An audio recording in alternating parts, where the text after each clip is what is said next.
প্রশাসন ডিপার্টমেন্ট থেকে মেহমানজন একটু খারাপ ব্যবহার পাচ্ছে। যেরকম গতকাল রাতে ঘটনা একটা বলি, আসাম থেকে একটা মেহমান আসছিলেন, তারা একটা বাস রিজার্ভ করে আসছিলেন এবং কোচবিহারের কাছে বাসটা প্রায় 12 ঘন্টা খারাপ হয়ে যায়।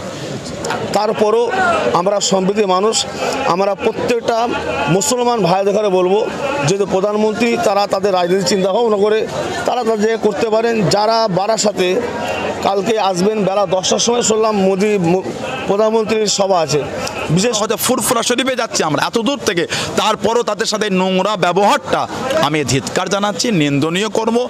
এবং ওই পুলিশ অফিসারের লজ্জা হওয়া উচিত যে একজন পুলিশ অফিসার হয়ে তিনি এই ব্যবহারটা তীর্থযাত্রীদের সঙ্গে একটা ধর্মস্থানে আসছে তাদের সাথে এই ব্যবহারটা করেছে, এটা তাদের কোনো উচিত হয়নি। আছে এত দূরের মানুষ এখানে আসে এবং পশ্চিমবাংলার প্রত্যেকটা মানুষ জানে যে ফুরফুরা শরীফে ইসলামের সব হয়, সবাই জানে, হিন্দু এবং মুসলিম সবাই, এবং এই ইসলামের সবে যথেষ্টভাবে সহযোগিতা করে। যেমন মেজর হজিগুলা জানাজার সময় আমাদের এলাকায় হিন্দুরা তাদের ঘর থেকে আপনার ভালো সাদা কাপড় বার করে দিয়েছে পরিষ্কার, যাতে মুসলমানরা নামাজ পড়তে পারে। তাদের একটা আবেগ আলাদা ছিল, এই সম্প্রীতি আমার মধ্যে আছে। তারপরও পশ্চিমবাংলার হিন্দু মুসলমান সবাই জানে, বিশেষ করে যারা বর্তমান এই বিজেপি দলের এই রাজ্যে ক্ষমতায় আছেন এবং দায়িত্বে আছেন, তারাও জানে যে ফুরফুরা শরীফ সব তারা কীভাবে একটা মুসলিমদের বড় তীর্থভূমি, সেইখানে এত লক্ষ লক্ষ মানুষ 3 দিনে 1 কোটির মানুষের জমায়েত হয়, আজকের দিনে মোদির একটা সভা ফেলে দিল। এটা যেন মনে হলো যেন বাংলার মধ্যে একটা কিছু ষড়যন্ত্র চলছে।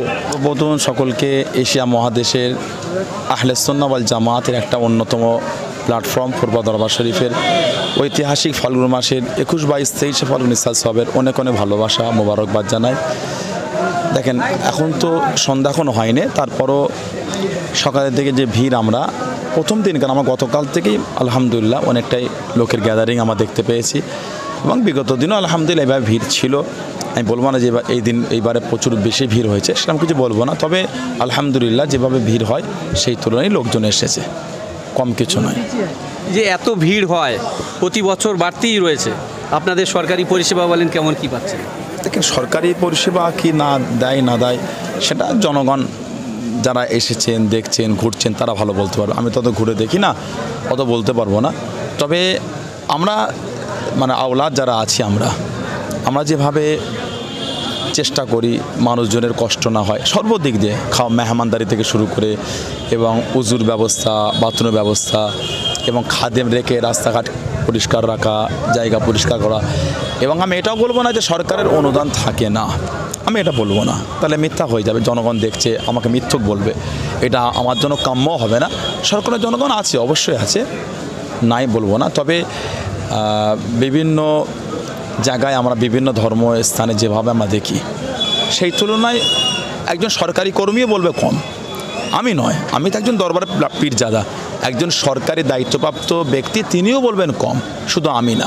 তারপরও অনেক কিছু নতুন করেছে, বাস সার্ভিসটা শুরু করেছে এবং বারুইপাড়া থেকে বাস সার্ভিসটা করলে, যেহেতু পরিবহন মন্ত্রী আমাদের লোকাল যিনি এমএলএ আছেন তেনার মাথায় আমি এটা দিতে চাই, তিনি যদি বারুইপাড়া থেকে বাস সার্ভিসটা করে আমার মনে হয় যারা আগত মেহমান তাদের অনেকটা আরও সুবিধা হয়। এই আশা তাদের কাছে রাখবো যেন আগামী দিন তারা এই বিষয়গুলো দেখেন। এবং ইতিমধ্যে আমাদের কাছে খবর এসেছে যে কিছু কিছু জায়গায় প্রশাসন ডিপার্টমেন্ট থেকে মেহমানজন একটু খারাপ ব্যবহার পাচ্ছে। যেরকম গতকাল রাতে ঘটনা একটা বলি, আসাম থেকে একটা মেহমান আসছিলেন, তারা একটা বাস রিজার্ভ করে আসছিলেন এবং কোচবিহারের কাছে বাসটা প্রায় 12 ঘন্টা খারাপ হয়ে যায়। এত কষ্ট করে তারা ফিরছিলেন ফুরফুরা শরীফে, দমদম থানার আন্ডারে বেলঘরিয়া এক্সপ্রেস, ওইখানে তাদের করে বাসটা থামানো হয়। অনেকক্ষণ পুলিশের সঙ্গে তাদের বচসা হয়, কথা কাটাকাটি হয়। তাদের কথা হচ্ছে বাংলায় ভোট হবে, ভোটের জন্য গাড়ি নেবো। তারা বলেছে যে আসামের গাড়ি এখানে না কেন নেবেন, কোনো কথাই শোনে না। সাব ইন্সপেক্টর ছিলেন এবং আমাকে যেটা বলেছিল যে এটা আপনার বিধাননগর থানা, এবং ওই রাতে বিধাননগর থানার আইসির নাম্বার জোগাড় করলাম, বিধাননগর থানায় ফোন করলাম, পরে ইনফরমেশন দিলেন যে বিধাননগর নয় অন্য কোনো থানা রাখেন। এবং আমার একজন খুব কাছের ক্লোজ ভাই আছেন, সিআইডিতে জব করেন, খালেকুজ্জামান ভাই, তিনি আমাকে নাম্বার দিয়ে হেল্প করলেন। এবং আমডাঙ্গা থানায় একজন আমার ভাই আছেন, আমডাঙ্গা থানায় জব করে, তৌসিফ বলে নাম, তিনিও আমাকে নাম্বার দিলেন। তা দমদম থানায় একজন সাব ইন্সপেক্টর তিনি ধরেছেন এবং 4,000 টাকা দাবি করেছিলেন যে 4,000 টাকা ছেড়ে দেবো। পরে গাড়ির কাগজ নিয়ে নিয়ে একটা ফর্ম দিয়ে ছেড়ে দিই। এই ব্যবহারটা কেন হবে? যেহেতু ওনারা বুঝছেন যে ওনারা আসাম থেকে আমাদের তীর্থযাত্রী, ভালোবাসায় ছুটে আছে, আমাদের ভালোবাসার মানুষ, শীর্ষ আমাদের ফুরফুরা শরীফ লেখা থাকার পরও এই যে ব্যবহারটা, এটা পুলিশের কাছ থেকে আমরা আশা করি না। আজকে যদি এই তীর্থযাত্রী যদি অন্য জায়গার হতো, এই বিহেভটা করতো কি?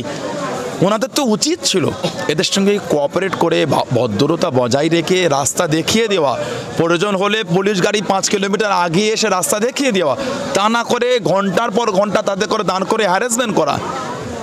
আমরা ইতিমধ্যে কথা বলছি ব্যারাকপুর, আমি সিপিতে কথা বলছি, আমি এটা বিষয়টা দেখতে হবে কেন তিনি এই ব্যবহার করবেন। এবং খুব নোংরা কথা বলেছেন, যখন বলে ফুরফুরা হুজুররা ফোন করছেন কথা বলেন, তিনি ফোন নিচ্ছেন না এবং বাজে ব্যবহার করছে, মানে কিছু মানে গরম দিয়েও তিনি কথা বলছেন। কেন এই ব্যবহার কেন হবে? এটা প্রতি বছর কম বেশি এরকম শোনা যায়। মানে আসলে কি জানেন, এনাদের প্রশাসন ডিপার্টমেন্টের মধ্যে কিছু এমন মেন্টালিটির বাজে নোংরা চিন্তাধারার লোক ঢুকে আছে, যারা প্রশাসন ডিপার্টমেন্টকে একটা জনগণের কাছে খারাপ করে দিতে চাইছে। কারণ প্রশাসনের দায়িত্ব কি? জনগণের সেবা করা। জনগণ প্রশাসনের সেবা করবে না, প্রশাসন জনগণের সেবা করবে। আজকে এত ভালোবাসা মানুষ এসেছে, আমাদের সেবা করতে নয়, আমরা আমাদের সেবা করব। আজকে যদি আমি বসে থাকি, আমি এসি ঘরে বসে থাকবো, লোক আসবে হাত নেড়ে ঠিক আছে যাও চলে যাও, এটা আমার জন্য উচিত নয়, এটা আমার জন্য কাম্য নয়। তারা এসেছে তাদের উজুর পানির ব্যবস্থা করা, টয়লেটের ব্যবস্থা করা, খাবার ব্যবস্থা করা, রাস্তাঘাট পরিষ্কার রাখা, ক্লিন রাখা, মেহমানদের কোনো প্রবলেম না হয় আমাকে লক্ষ্য রাখা, এটা আমার দায়িত্ব। আমি ওনাদের মেজবান, আমি ওনাদের মেহমান নয়। আমি যখন ওনাদের বাড়ি যাও আমি তখন মেহমান হয়। আজকে ওনারা আমাদের বাড়িতে মেহমান হয়ে এসেছেন, আমরা মেজবান। দায়িত্ব আমাদের সর্বদিক দিয়ে ওনাদের পাশে দাঁড়ানো। আজকে প্রশাসন ডিপার্টমেন্ট যারা দায়িত্বে আছেন, আমি তাদের অনুরোধ করব এই বিষয়গুলো দেখেন আপনারা কী হচ্ছে এগুলো। ফুরফুরা শরীফ সবসময় শান্তির বার্তা দেয়, মেলবন্ধনের বার্তা দেয়, জাতি ধর্ম বর্ণ নির্বিশেষে সকলকে নিয়ে কাঁধে কাঁধ মিলিয়ে চলতে চায়, চলতে বার্তা দেয়, বার্তা দিয়েছে, দিয়ে এসেছে, সম্প্রীতি বজায় রেখেছে, অটুট রেখেছে বাংলার। বিগত দিন রেখেছে মুজাদ্দুজ্জামানের জামানায় কলকাতায় অশান্তি হয়েছে, সাম্প্রদায়িক দাঙ্গা হয়েছে, সবাই যখন ফেল হয়ে গেছে, প্রশাসন ডিপার্টমেন্ট থেকে শুরু করে সমস্ত সবাই যখন ফেল হয়ে গেছে, ইংরেজ পিরিয়ডে দাদা হুজুর কেবলাকে সেই জায়গায় নিয়ে যাওয়া হয়েছে। কেন? হিন্দু মুসলমানের এই যে অশান্তি দাঙ্গা লেগেছে সেটাকে শান্তি করার জন্য। আজকে সেই ফ্যামিলির সঙ্গে আমি বিলং করে বলছি কি হচ্ছে এগুলো। আজকে আমি প্রশাসন ভাইদের কাছে আমি ভালোবাসা শ্রদ্ধা সম্মান রেখে আমি জানাচ্ছি, এদের করে দেখেন আপনারা প্রশাসন আমাদের গর্ব। হয়তো ফুরফুরা শরীফে যাচ্ছি আমরা এত দূর থেকে, তারপরও তাদের সাথে নোংরা ব্যবহারটা আমি ধিক্কার জানাচ্ছি, নিন্দনীয় কর্ম। এবং ওই পুলিশ অফিসারের লজ্জা হওয়া উচিত যে একজন পুলিশ অফিসার হয়ে তিনি এই ব্যবহারটা তীর্থযাত্রীদের সঙ্গে একটা ধর্মস্থানে আসছে তারা, তাদের সাথে এই ব্যবহারটা করেছে, এটা তাদের কোনো উচিত হয় না। অন্যান্য জায়গায় দেখা যায় ধর্মস্থানগুলোতে এরকম যখন অনুষ্ঠান হয় ওপরে আপনার বিভিন্নভাবে নজরদারি চালানো হয়, আপনাদের ফুরফুরা শরীফে তো মনে আছে? না, আমি কোনো দেখিনি এটা। একটা বিষয় কি জানেন, সর্বপ্রথম অন্য জায়গায় হয় সিকিউরিটি, হাই সিকিউরিটি, যাতে মানুষের কোনো প্রবলেম হয়, কিন্তু ফুরফুরা শরীফ এমন একটা জায়গা, দেখেন আমরা ফুরফুরা পীরজাদা, আপনারা দেখেন বাংলা বলে নয়, বাংলার বাইরে আমাদের সিকিউরিটি লাগে বলে মনে হয় আপনাদের? কোনোদিন দেখেছেন? জনগণের কাছে আমরা এমনি নেমে যাই। তা ফুরফুরা শরীফ সেই সিকিউরিটিবিহীন জায়গা, এখানে অশান্তি হয় না। হয়তো অন্য জায়গায় ভয় খায় যে অশান্তি হবে, তারপরও আমি বলবো বর্তমান কিছু মানে হিংস্র মেন্টালিটির চিন্তাভাবনা ব্যক্তি, যারা সাম্প্রদায়িক দাঙ্গা লাগাবার জন্য উঠে পড়ে লেগেছে বিভিন্ন অ্যাঙ্গেল দিয়ে, বিভিন্ন ইস্যুকে সামনে করে, নোংরা মিথ্যা ইস্যুকে তারা সামনে সত্য প্রমাণ করতে চাইছে এবং দাঙ্গা লাগাবার প্ল্যান করছে। আমি মনে করি সেই দৃষ্টিকোণ থেকে আমি মনে করি সিকিউরিটি আরও মানে বেশি দেওয়া উচিত এবং হাই অ্যালার্ট করা উচিত। এই সমস্ত জায়গাগুলি হয়তো সামান্য একটা ছোট্ট পাড়া কিছু করে দিয়ে একটা সম্প্রদায় দাঙ্গা লাগিয়ে দেবে, কেউ করবে একজন জঘন্য ব্যক্তি, কিন্তু আমরা সমাজে জাতি ধর্ম বর্ণ নির্বিশেষে যেভাবে মেলবন্ধনে আছি সেই জায়গাটা থাকবে না, নষ্ট হয়ে যাবে। তাই আমি রাজ্য সরকার এবং প্রশাসন ডিপার্টমেন্টে যারা আছেন, আইবি ডিপার্টমেন্ট এবং যে সমস্ত এই দায়িত্বপ্রাপ্ত ব্যক্তিরা আছে তাকে অনুরোধ জানাবো আপনারা ফুরফুরা শরীফের সিকিউরিটিকে আরও মানে হাই সিকিউরিটি দেন এবং আরও মানে খুব গভীর যারা ষড়যন্ত্র করছে সেই ষড়যন্ত্র যারা নষ্ট হয়ে যায় সেই চিন্তাভাবনা নিয়ে আপনারা ফুরফুরা শরীফকে দেখেন, আমার মনে হয় সেটা অনেক উন্নত হবে এবং শান্তি থাকবে। আগামীকাল শুনছি নরেন্দ্র মোদী আসবে বারাসাতে, আপনাদের যা ভক্ত মুরিদ যারা আসে লক্ষ লক্ষ, তাদের তো অনেক অসুবিধা হতে পারে। আমার কাছে ইতিমধ্যে নিউজটা কোনো না, আমি আপনাদের শুনছি। আর তিনি আসলে তিনি তার প্রোগ্রাম করবেন। মানুষজনের আসতে তো একটা অসুবিধা। অসুবিধা কি আছে কেন, মানে রাস্তাতে গেলে কিরা মানে দেশের প্রধানমন্ত্রী যদি এসে দেশের রাস্তা ব্লক করে ট্রাফিক করে দেয়, এটা তো লজ্জা। দেশের প্রধানমন্ত্রী আসবে, রাস্তা ক্লিয়ার থাকবে, তার তো দায়িত্ব রাস্তা ক্লিয়ার রাখা, মানে পথচারী ব্যক্তিদের কষ্ট না হওয়া। অ্যাম্বুলেন্স যাবে, পরীক্ষার্থী আছে, হ্যাঁ পরীক্ষা দিচ্ছে, এবং বিভিন্ন জেলার সার্ভিস করতে যাচ্ছেন, বিভিন্ন কর্মে যাবেন, তাদের অসুবিধা না হয়। এবং বিশেষ করে ফুরফুরা শরীফে আসে, গোটা বাংলা জুড়ে গাড়ি আসে। বাংলার বা আসাম থেকে কত গাড়ি আসছে বুঝতে পারছেন, বিহার থেকে, বিভিন্ন জায়গা থেকে, নেপাল থেকে, বাংলাদেশ থেকে। তা আমার মনে হয় তিনি তাঁর কাজ করবেন, তিনি তাঁর রাজনৈতিক প্রচারের জন্য আসছে। আমি জানি না, আপনার থেকে শুনলাম। তারপর আমি প্রশাসন ডিপার্টমেন্টে বলবো, কোথায় আসছে বললেন? বারাসাত এরিয়ায় যারা প্রশাসন ভাইরা আছেন, আমি যদি সময় পাই আমি এর মধ্যে আমি বারাসাত ডিএসপি হেডকোয়ার্টারে ফোন কথা বলবো, এবং হাবড়া যারা আছেন দায়িত্ব, আমার সাথে খুব লিঙ্ক আছে। আমার একটা ভাই আছে, রোহিত শেখ বলে একজন ভাই আছেন, খুব ভালো আমার সঙ্গে কোঅপারেট করেন, এবং বিভিন্ন সময় ওই এলাকায় অশান্তি হলে তিনি আমাকে বলেন, আমি ঝাঁপিয়ে যাই। আমডাঙ্গা থানা বলেন, বারাসাত বলেন, মধ্যমগ্রাম বলেন, যা আছে, অশোকনগর বলেন, দত্তপুকুর বলেন, মানে কন্ট্যাক্ট করলে ছুটে যায়, একটাই চিন্তা, সম্প্রীতির দিকে লক্ষ্য করে। তাই আমি তাদের সাথে সময় হলে কথা বলবো, যেন সিকিউরিটি সেভাবে দেয়, প্রশাসনদের সেভাবে দায়িত্ব দেওয়া হয়, রোড যেন ক্লিয়ার রাখা হয়, যাতে করে আমাদের দরবারে আসার লোকেদের অসুবিধা না হয়, এবং বিভিন্ন কর্মে যাওয়ার লোক অসুবিধা। আজকে ফুরফুরা শরীফের জলসা হচ্ছে, আমি চাইবো না একটা হিন্দু ভাই তিনি আশপাশে যে রাস্তাগুলি আছে বিকল্প, সেখান থেকে তার কোনো কষ্ট হয়, এটা আমাদের উচিত নয়। আমার উচিত তার রাস্তাটা করে দেওয়া। এটাই তো সম্প্রীতি, এটাই তো মনুষ্যত্ব, এটাই তো হিউম্যানিটি। তা কারোর মধ্যে যদি এটা না থাকে, তাহলে শুধু মানুষত্ব তার পরিচয় দিল না। আমরা দেখেছি বিগত কয়েক বছর আগে কোন একটা রাজনৈতিক দলের সভা হচ্ছিল, অ্যাম্বুলেন্স এসেছিল, ডাইরেক্ট মাইকে বলা হয়েছিল অ্যাম্বুলেন্সকে ঘুরিয়ে দাও। এটা তো মানুষত্বের পরিচয় নয়। জনগণ বিচার করবে কিসের পরিচয়, মানে পরিচয় মানুষত্বের পরিচয় নয়, অন্য কিসের পরিচয় আমি বলতে পারবো, মানুষত্ব নয়, হিউম্যানিটি নয়। এটা তার মধ্যে মেলবন্ধন নয়, ভালোবাসা নয়, সম্প্রীতি নয়, মানুষের প্রতি ভালোবাসা নয়। তাই চাইবো কারোর কোনো সম্প্রদায়ের ব্যক্তিদের এই মেন্টালিটি না হয়, অন্য সম্প্রদায়ের ব্যক্তি আমার দ্বারা কষ্ট পাবে, যেমন আমার হবে না, তেমন অন্য সম্প্রদায় না হয়। দেখবেন আমার বাংলা, আমার সমাজ, আমার দেশে অনেক সম্প্রীতি, অনেক মেলবন্ধন অটুট থাকবে। আসসালামু আলাইকুম। আজকে এই যে ফুরফুরা শরীফ ইসালের সওয়াব হচ্ছে 24 সালে, এই ইসালের সওয়াবে আজকে কতটা মানুষ এসছে বলে মনে হয়? ফুরফুরা দরবার শরীফ আঞ্জুমানের জমিয়ত উলামার তরফ থেকে মুজদ্দিদ জামান দাদা হুজুর রহমাতুল্লাহ আলাইহি হুজুরের প্রতিষ্ঠিত 136তম ইসালের সওয়াবে আগত মেহমানকে মোবারকবাদ জানায়। প্রতি বছরও নয়, এবছরও প্রত্যেক মানুষের একটা ধারণা থাকে যে প্রথম দিনে ভিড়টা কম হয়।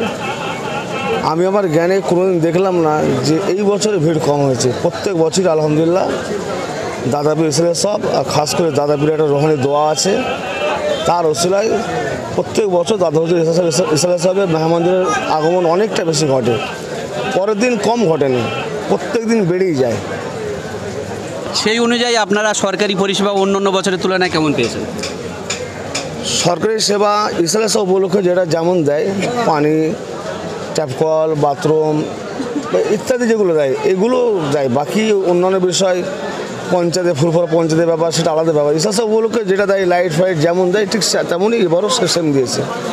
মানে এমন কোনো অভিযোগ এখনো পর্যন্ত শুনতে পাইনি, দেখিনি যে এবছরে সে অন্য অন্যবারের তুলনায় কি সরকারি পরিষেবা ঠিকঠাক পাইনি, এমনকি এখনো। ব্যাপার হচ্ছে দেখেন, অভিযোগ যারা করে এসছে তারা সারা জীবনও করে আসবে। তো এখন যতটুকুন আছে, যেভাবে দিয়েছে, যেটুকুন যা বললাম এতটুকুনই দিয়েছে ইসালের সওয়াব উপলক্ষে। আগের বছর নতুন করে বাস পরিষেবা শুরু হয়েছিল, আলহামদুলিল্লাহ ধন্যবাদ জানিয়েছি। এবারে বাস পরিষেবা আছে, কিন্তু যতটা মনে হলো আগের বারের মধ্যে ব্যাপকভাবে সে বাস পরিষেবা পাচ্ছে না। তবে বাস পরিষেবা দিয়েছে এবারে, আগেরবারের মতো অতটা বেশি দেয়নি। আপনি আজকে যেটা শুনছি যে আগামীকাল নরেন্দ্র মোদী আসবে আমাদের বাংলার তো কোটি কোটি মানুষ আপনাদের ভক্তমুড়ি, তারা এই 3 দিন আসে, অনেকে রাস্তাঘাটে বিপদ হবে, জঞ্জাট সৃষ্টি হবে, কেননা জেড ক্যাটাগরি নিরাপত্তা থাকবে। আপনারা কি বলবেন তাদের উদ্দেশ্যে? দেখেন, প্রধানমন্ত্রী তিনি আসছেন, তার ক্যাটাগরি অনুযায়ী তার নিরাপত্তা থাকা দরকার অবশ্যই। তারপরেও পশ্চিমবাংলা যে 21-22 ইসালের সওয়াব, এই ইসালের সওয়াবটা পশ্চিমবাংলা নয়, পশ্চিমবাংলা, আসাম, ত্রিপুরা এবং ভারতবর্ষের যত বাইরের রাজ্য আছে, বাঙালিরা যারা যেখানে থাকে এবং বাংলাদেশ আছে, এত দূরের মানুষ এখানে আসে এবং পশ্চিমবাংলার প্রত্যেকটা মানুষ জানে যে ফুরফুরা শরীফে ইসলামের সব হয়, সবাই জানে, হিন্দু এবং মুসলিম সবাই, এবং এই মানে ইসলামের সবে যথেষ্টভাবে সহযোগিতা করে। যেমন মেজহজিগুলা জানাজার সময় আমাদের এলাকায় হিন্দুরা তাদের ঘর থেকে আপনার ভালো সাদা কাপড় বার করে দিয়েছে পরিষ্কার, যাতে মুসলমানরা নামাজ পড়তে পারে। তাদের একটা আবেগ আলাদা ছিল, এই সম্প্রীতি আমার মধ্যে আছে। তারপরও পশ্চিমবাংলার হিন্দু মুসলমান সবাই জানে, বিশেষ করে যারা বর্তমান এই বিজেপি দলের এই রাজ্যে ক্ষমতায় আছেন এবং দায়িত্বে আছেন, তারাও জানে যে ফুরফুরা শরীফ ইসলামের সব তারা কীভাবে একটা মুসলিমদের বড় তীর্থভূমি, সেইখানে এত লক্ষ লক্ষ মানুষ 3 দিনে 1 কোটির মানুষের জমায়েত হয়ে আজকের দিনে মোদির একটা সভা ফেলে দিল। এটা যেন মনে হলো যেন বাংলার মধ্যে একটা কিছু ষড়যন্ত্র চলছে। তারপরও আমরা সম্প্রীতি মানুষ, আমরা প্রত্যেকটা মুসলমান ভাইদের ঘরে বলবো, যেহেতু প্রধানমন্ত্রী তারা তাদের রাজনীতি চিন্তা ভাবনা করে তারা তাদের করতে পারেন। যারা বারাসাতে কালকে আসবেন বেলা 10টার সময় শুনলাম মোদি প্রধানমন্ত্রীর সভা আছে, বিশেষ করে যারা গোমাহাবড়ার লোক তাদের ঘরে বলবো, দেওঙ্গা যারা লোক বসিরহাটের লোক তাদের বলবো খড়িবাড়ি হয়ে রাজহাট দিয়ে আসবেন। যারা নদিয়া সাইডের লোক তাদের ঘরে বলবো আপনারা ওই চাকদা থেকে জাগুলিয়া হয়ে বাঁশবিড়িয়া হয়ে আপনারা আসবেন। দয়া করে কালকে সকালের দিকে আপনারা কেউ আপনার বারাসাতটা ক্রস করবেন না। যারা ফুরফুরা শরীফ আসবেন তাদের উদ্দেশ্যে বললাম, আজকে যেমন আমাদের ওই হাওড়া জেলায় একটা পুজো আছে, আমি কালকে বার্তা দিচ্ছি যে জমজু রোডটা বৈকাল 4টা থেকে রাত 10টা পর্যন্ত একটা পুজোদের একটা হচ্ছে, যার কারণে এখনও যারা মেহমান আসছে প্রত্যেকটা গাড়িকে ঘুরিয়ে দিচ্ছে বার্তা দেওয়ার পরও। তারপরে বলবো যে সমস্ত এলাকায় এরকম পজিশন আছে ওই সমস্ত রোডগুলো এড়িয়ে আপনারা ভালো পরিষ্কার রোড দিয়ে আসবেন। ধন্যবাদ।